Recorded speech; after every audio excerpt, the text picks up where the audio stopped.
नमस्कार। मैंने पिछले 2 वीडियो लॉन्ग कोविड के बारे में बनाए, लेकिन फिर भी मुझे बहुत सारे प्रश्न आए और कुछ लोग उसे पूरी तरीके से समझ नहीं पाए। तो ये तीसरा भाग जो लॉन्ग कोविड का है, मैं इसे सरलता से समझाने की कोशिश करूँगा। इस वीडियो में लॉन्ग कोविड क्या है, लॉन्ग कोविड क्यों होता है, लॉन्ग कोविड की लक्षण क्या है यानी कि सिम्टम्स क्या है, लॉन्ग कोविड के लिए क्या जांचें की जाती है और लॉन्ग कोविड का ट्रीटमेंट क्या है और लॉन्ग कोविड से बचने के लिए हम क्या क्या उपाय कर सकते हैं, इसके बारे में मैं जानकारी दूंगा।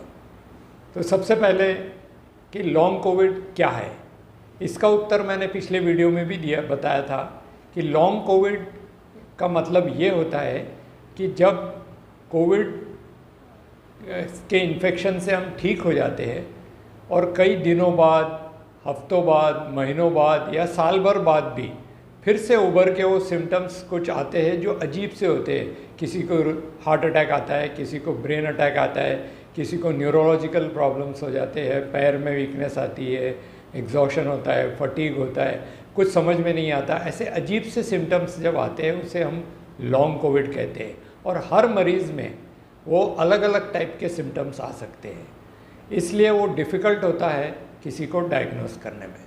तो जो कोविड के आफ्टर इफ़ेक्ट होते हैं उसे हम लॉन्ग कोविड कहते हैं। अब ये लॉन्ग कोविड होता क्यों है?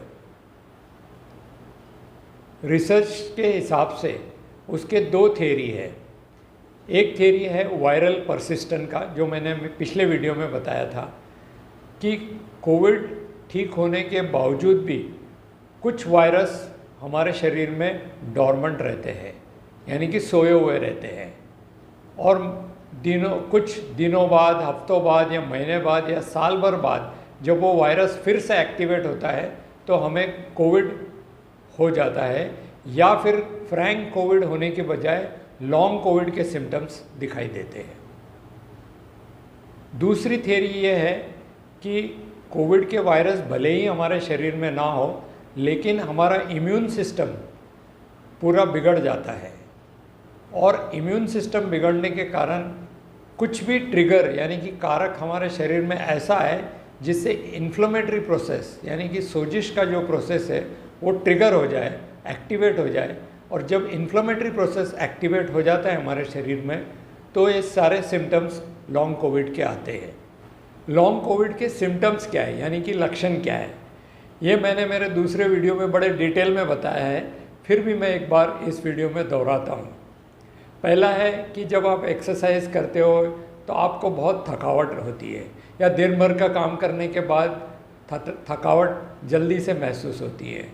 कुछ शरीर में कोई एनर्जी नहीं लगती, ऐसा लगता है कि शरीर में कोई ताकत नहीं है, कुछ करने को मन नहीं होता। ये पहला सिम्टम है। दूसरा है स्लीप डिस्टर्बेंसेस, यानी कि निद्रा में पैटर्न पूरा बदल जाता है, हम रात को ठीक से सो नहीं पाते, कई बार सवेरे जल्दी उठ जाते हैं, कई बार देर तक सोते हैं, इस तरीके से पूरा स्लीपिंग पैटर्न डिस्टर्ब हो जाता है। तीसरा है ऑटोनॉमिक डिसफंक्शन, यानी कि जो शरीर के काम हमारे ऑटोमेटिकली होते हैं वो डिस्टर्ब्ड हो जाते हैं। जैसे कि कई बार एकदम सडनली पसीना आता है, कई बार हार्ट रेट बढ़ जाता है, कई बार हार्ट रेट कम हो जाता है, कई बार सांस फूलने लगता है, कई बार पेट खराब हो जाता है, पेशाब में तकलीफ़ होती है, या कभी कॉन्स्टिपेशन हो जाता है, तो कभी लूज़ मोशन हो जाता है। तो इस तरीके के जो सिम्टम्स होते हैं ये ऑटोनॉमिक डिसफंक्शन के सिम्टम्स हैं। और जो चौथा है वो कॉग्निटिव डिसफंक्शन, यानी कि मस्तिष्क से संबंधित मानसिक बीमारी की तरह वो प्रेजेंट करता है, यानी कि आपको ब्रेन फॉगिंग होता है। ब्रेन फॉगिंग का मतलब आप कंफ्यूज हो जाते हो कि थोड़ी देर पहले आपने क्या किया था, किसी से कोई बात की थी या कुछ खाना खाया था, वो सब आप भूल जाते हो। आपका शॉर्ट टर्म मेमोरी लॉस हो सकता है, आप अजीब से बिहेवियर कई बार करने लगते हो, आपको भी समझ में नहीं आता कि आप किस तरीके से बिहेव कर रहे हो। तो ये कॉग्निटिव डिसफंक्शन इसे कहते हैं, जो मानसिक तरीके का होता है। तो ये चौथा ऐसे भी पाया गया है। इसके अलावा कोविड का जो इन्फ्लेमेशन है वो क्योंकि इंजरी करता है और वैस्कुलर सिस्टम यानी कि नाड़ी तंत्र हमारे शरीर का सबसे बड़ा हिस्सा है, वो वैस्कुलर सिस्टम को बहुत डैमेज करता है। और जब वैस्कुलर सिस्टम डैमेज होता है तो जो शरीर के अपने अंग हैं जिसमें ब्लड सप्लाई की ज़्यादा ज़रूरत होती है, जैसे कि हार्ट हो गया, ब्रेन हो गया, किडनी हो गया, लंग्स हो गया, इन सब में वो इंजरी कर सकता है। और जो डॉर्मेंट वायरस है कोरोना का, अगर उससे हमें लॉन्ग कोविड हो रहा है तो वो लंग को बहुत ज़्यादा अफेक्ट करता है और लंग फाइब्रोसिस करके हो सकता है, इसीलिए हमारी सांस फूलने लगती है। तो ये सारे सिम्टम्स लॉन्ग कोविड के हैं जो कई बार घातक भी साबित हो सकते हैं। कई लोगों को न्यूरोलॉजिकली पैरालिटिक अटैक भी आता है, पैरों में बहुत दर्द करता है, चल नहीं पाते हो ठीक से। तो कई लोगों को इस तरीके की बीमारी भी हो सकती है लॉन्ग कोविड के कारण। कोविड के लिए क्या क्या टेस्ट करते हैं? कोविड और लॉन्ग कोविड के लिए वही टेस्ट करते हैं जो पहले हम कोविड के लिए करते थे। अगर आपको सर्दी बुखार है, खांसी है, सांस फूल रही है, तो हम कोविड वायरस के सारे टेस्ट करते हैं, यानी कि थ्रोट स्वैब, RT-PCR करना है, चेस्ट एक्सरे करना है, HRCT करना है।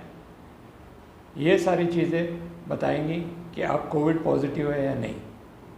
इसके अलावा सारे इन्फ्लेमेटरी मार्कर्स की टेस्ट करते हैं, यानी कि CRP, D-डाइमर, ESR, फेरेटिन, ये सारी टेस्ट करना ज़रूरी है। इससे हमें पता चलता है कि कितना वायरस का लोड है और कितना इन्फ्लेमेशन आपके शरीर में है। इसके बाद आता है कोविड की ट्रीटमेंट। ट्रीटमेंट क्या है? लॉन्ग कोविड की भी ट्रीटमेंट वही है जो कोविड की ट्रीटमेंट है, यानी कि इसमें भी 3 तरीके के मेडिसिन्स दी जाती है। पहला है एंटीवायरल, वो आपको डॉक्टर को पूछ के लेनी है कि आपके लिए कौन सी एंटीवायरल आपने लेनी है। दूसरा है एंटी इन्फ्लेमेटरी। एंटी इन्फ्लेमेटरी कब लेते हैं वो आपको डॉक्टर से सलाह लेनी है। आमतौर पे जब CRP बहुत ज़्यादा बढ़ जाता है उस समय एंटी इन्फ्लेमेटरी दी जाती है। और ज़्यादा करके बहुत सारे मेडिकल के लोग हैं वो स्टेरॉयड प्रेफर करना यूज़ करते हैं, लेकिन इनिशियल फेजेस में स्टेरॉयड को अवॉइड किया जाता है। तीसरा है एंटीकोगुलेंट या एंटीप्लेटलेट ड्रग्स। अगर D-डाइमर के लेवल हाई है तो उस समय एंटीकोगुलेशन का ट्रीटमेंट या एंटीप्लेटलेट का ट्रीटमेंट दिया जाता है। क्योंकि वैस्कुलर इंजरी इन्फ्लेमेशन करता है, इसके कारण D-डाइमर हमारे शरीर में बढ़ जाता है। D-डाइमर बढ़ने से का मतलब ये है कि वैस्कुलर इंजरी हुई है और हमारे शरीर में क्लॉट्स बनने शुरू हुए हैं। अगर ये हार्ट और मस्तिष्क में यानी कि ब्रेन में अगर ये क्लॉट्स बनते हैं तो हमें हार्ट अटैक आ सकता है, पैरालिटिक अटैक ब्रेन का आ सकता है। तो इसलिए ये टेस्ट करना ज़रूरी है। इसी के साथ धन्यवाद। जय हिंद।